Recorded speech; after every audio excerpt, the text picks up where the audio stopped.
नमस्कार, मैं हूं प्रभाकर मणि तिवारी। आप देख रहे हैं मेरा ये खास कार्यक्रम पॉलिटिक्स विद प्रभाकर। आज एक बार फिर लंबे समय बाद चर्चा असम के सिलचर में प्रस्तावित ग्रीनफील्ड डोलू एयरपोर्ट की।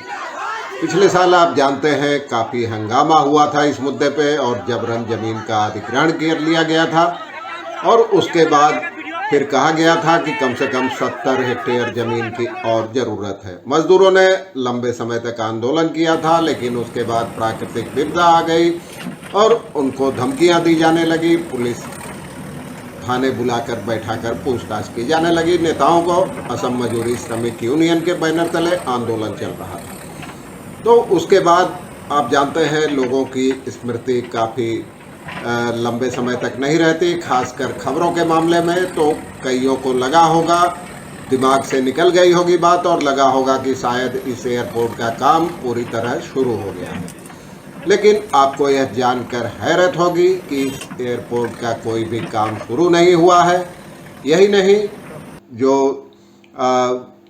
विमान मंत्रालय की ओर से ग्रीनफील्ड एयरपोर्ट की सूची है उसमें भी इस एयरपोर्ट का नाम नहीं है और यह जानकारी सूचना के अधिकार के तहत दायर या RTI के तहत दायर एक याचिका के जरिए मिली है। ताज़ा याचिका है जिसे सिलचर के एक अखबार वार्तालिपि ने छापा है। उसके बाद एक बार फिर डोलू के प्रस्तावित ग्रीनफील्ड एयरपोर्ट पे बड़ा सा सवालिया निशान लग गया है। आज चर्चा करूंगा इसी मुद्दे की। आखिर तक देखिए, जैसे तो चैनल को सब्सक्राइब करें, मित्रों और परिजनों के साथ शेयर करें और घंटी का निशान भी दबाएं।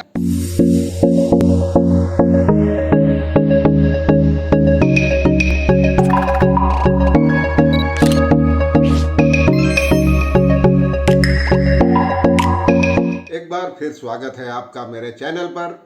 क्या आप जानते हैं कि असम में सिलचर के पास प्रस्तावित डोलू एयरपोर्ट की क्या स्थिति है? इसके लिए डोलू चाय बागान की जमीन का अधिग्रहण किया गया था। काफ़ी हंगामा मचा था, जैसा कि मैंने आपको पहले बताया।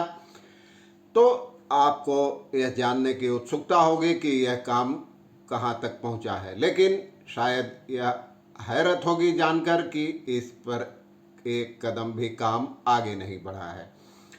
हाल फिलहाल तक कहा गया था, कई महीनों बाद जमीन अधिग्रहण के, कि विमानन मंत्रालय को, नागरिक उड्डयन मंत्रालय को और 70 हेक्टेयर ज़मीन की ज़रूरत है रनवे बनाने के लिए। उसके बाद एक स्थानीय अखबार वार्तालिपि ने कछार के जो DM है, जिला शासक रोहन कुमार, उनसे भी बातचीत में उन्होंने कहा कि 70 हेक्टेयर और ज़मीन कम से कम चाहिए, लेकिन उन्होंने साफ साफ कुछ नहीं बताया कि उसका कब अधिग्रहण किया जाएगा और कैसे अधिग्रहण किया जाएगा।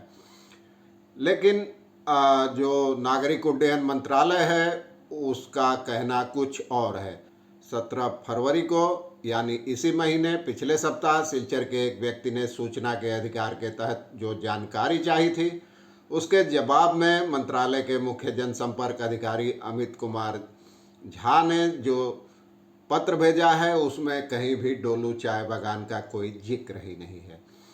उसमें कहा गया है कि ग्रीनफील्ड एयरपोर्ट नीति के तहत केंद्र सरकार ने पूरे देश में सैद्धांतिक तौर पर 21 एयरपोर्टों की अनुमति दी है। इनमें गोवा के मोपा, महाराष्ट्र का नवी मुंबई, शिरडी और सिंधुदुर्ग, कर्नाटक का कलबुर्गी, विजयपुरा, हसन और शिवमोगा, मध्य प्रदेश में ग्वालियर, उत्तर प्रदेश में कुशीनगर और नोएडा, गुजरात में धलेरा और हिरासर, पुडुचेरी में कराईकल, आंध्र प्रदेश में भाग्यदर्थी और जोगापुरम और उरवाकल, इसके अलावा पश्चिम बंगाल का दुर्गापुर और सिक्किम का पैक्योंग है, केरल का कन्नूर है और अरुणाचल प्रदेश का डोनापावला है ईटानगर में। और अमित झा जो प्रवक्ता हैं उन्होंने बताया कि इनमें से 10 एयरपोर्ट चालू हो गए हैं, जिनमें दुर्गापुर, कन्नूर और गोवा का मोपा एयरपोर्ट वगैरह है, सिक्किम का पैक्योंग है। RTI में पूछा गया था कि अगले 10 साल में सरकार यानी केंद्र सरकार ने कितने ग्रीनफील्ड एयरपोर्ट स्थापित करने की योजना बनाई है। इसके जवाब में मंत्रालय ने बताया है कि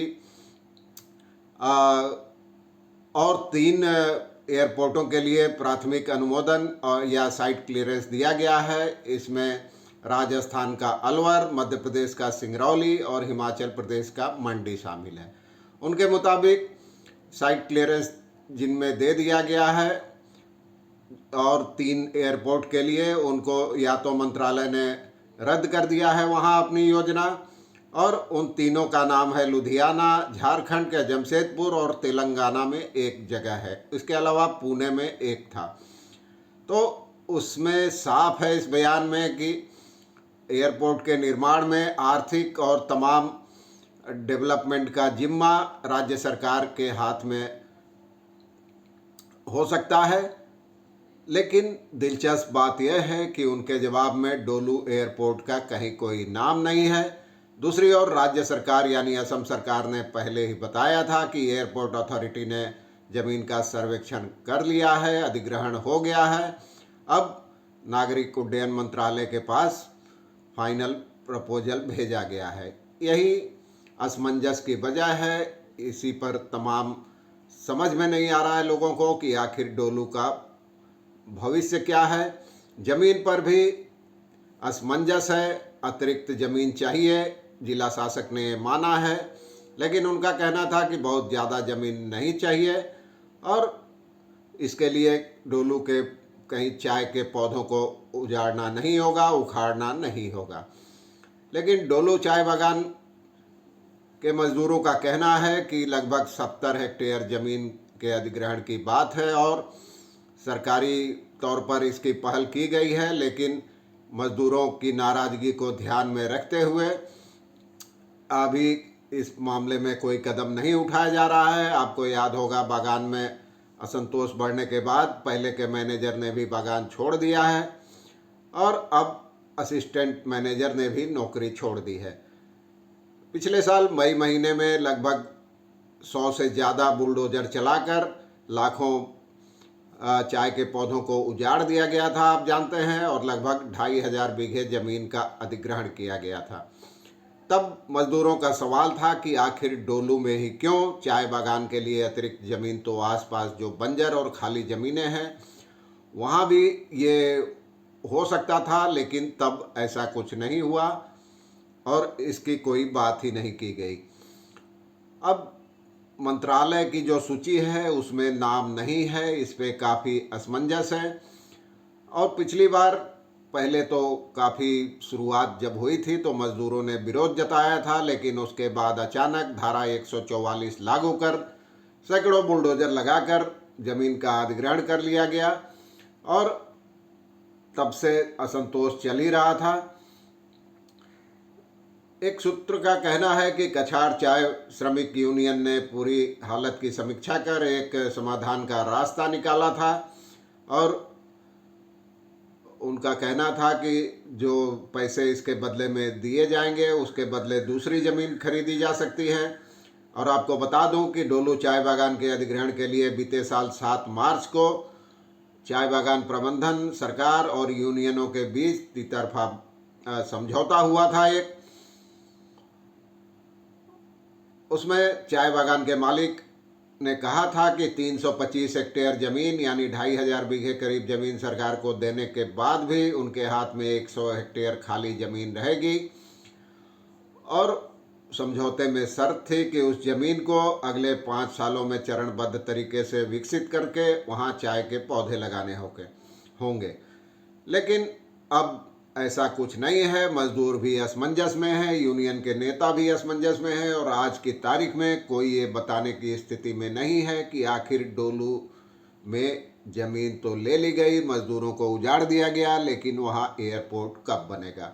और इस बात को समझौते को अब करीब 1 साल पूरे होने जा रहे हैं, लेकिन डोलू का मुद्दा जस का तस है, गतिरोध बना हुआ है। मजदूर भी उम्मीद कर रहे हैं कि आगे कुछ हो, लेकिन कहीं कुछ नहीं हो रहा है। अब इस आरटीआई के तहत मिली ताज़ा जानकारी ने, जैसा कि मैंने आपको पहले ही बताया, एक बड़ा सवालिया निशान लगा दिया है डोलू पर। आगे अगर इस मामले में कुछ और होता है तो मैं आपको बताऊंगा। देखते रहिए, चैनल पर निगाह रखिए, दोस्तों और परिजनों को बताइए और चैनल को सब्सक्राइब भी करिए। आज के लिए बस इतना ही। धन्यवाद, नमस्कार।